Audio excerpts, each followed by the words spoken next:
Wakiso tutuuseeko mu bifo eby'enjawulo ebyategekeddwamu enteekateeka.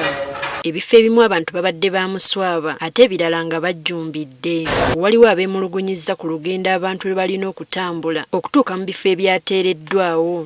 Omuluka nga gulina ebyalo 7 ne bateeka kompyuta ku kitawuluzi ne bateeka n'akola update ku kitawuluzi nga omuntu agenda tambula kilometers esukka mu 10 okujja okwewandiisa. Obwetaavu tujja kwongera ate waliwo ne programu gye tukoze ne basentebe mu miruka gyonna kulaba nti ne batuwa schedule nti ennaku zino tujja kubeera mu kyalo kino, ennaku zino tujja kubeera mu kyalo kino, oba tugenda kubeera mu miruka guno. Kulaba ddala nti obuweereza buno butuukira ddala ku buli omu. Mu bifo ebitajjumbidwa nnyo obuzibu babutadde ku kakiiko butamanyisa abantu ku nteekateeka eno. Aba Electoral Commission tebakozesa bakulembeze ba wansi mu kulanda. Basinga babakozesa nnyo abantu banguyibwa okumanya ki ekigenda mu maaso.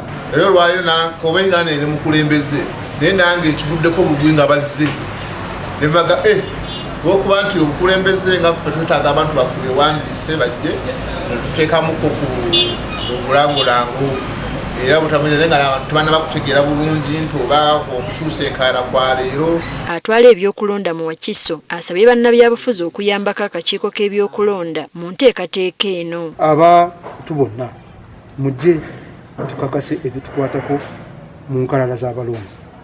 Abakulembeze ebibiina by'ebyobufuzi kino kyekiseera tukunga abantu baffe bajje beekakase nti mu regisita kwebali kubanga tuyinza kubeera agenda kusupportinga nga tebali mu regisita. Ate empigi enteekateeka eno etandise bulungi newankubadde abantu tebajjumbidde. Eno amyuka ssentebe w'ebyokulonda mu ggwanga Hajati Aisha Lubega asiimye abantu abavuddeyo okwetaba mu nteekateeka eno n'asaba n'abalala okugijjumbira. Ono era alabudde abantu ku bannakigwanyiza abayinza okukozesa akakisa kano okubaggyako ssente mb'okukyusa ebifo we balondera kubanga kya bwereere kasita abeera n'empapula ezimwogerako. Ekyetaagisa kyokka kujjuza lupapula luno luli ku mmeeza. Tewali ssente, tewali transfer money.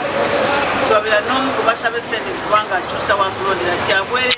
Ye akulira ebyokulonda mu Mpigi Honest Baguma agamba ebifo ebiteereddwawo okulondebwamu bisaana okwegenderezebwa. Ebitundu ebipya bye twatondawo new polling stations era bw'oba ozze ojja kutegeera polling station ki gye twatondawo oba polling station ki gye twakyusa. Wabula balaze okutya olw'akaseera akateereddwawo okuba akatono.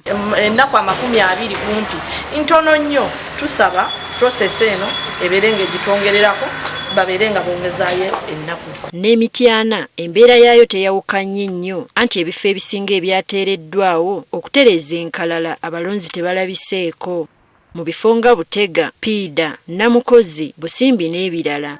Tonnava nga ye meeyo wa division ya Central Mityana agamba abalonzi bafunye okutaataaganyizibwa olw'ebifo gye balondera bulijjo okukyusibwa. Nkubye essimu ne bantegeeza nti polling stations eziri mu kisaawo omwo ziringanya twabajjuludde bajje ku matutuma gye bagenda okwerabira. Waliwo polling station kakitegeeza baazigase naye muzigase ate abantu temubategeezezza. Ono era atutegeezezza nga bwe yasobeddwa bwe yatuuse gy'alina okukeberera erinnya lye n'asanga ng'enkalala tezinnaba kuleetebwa. I've been informed by the electoral officer that the registers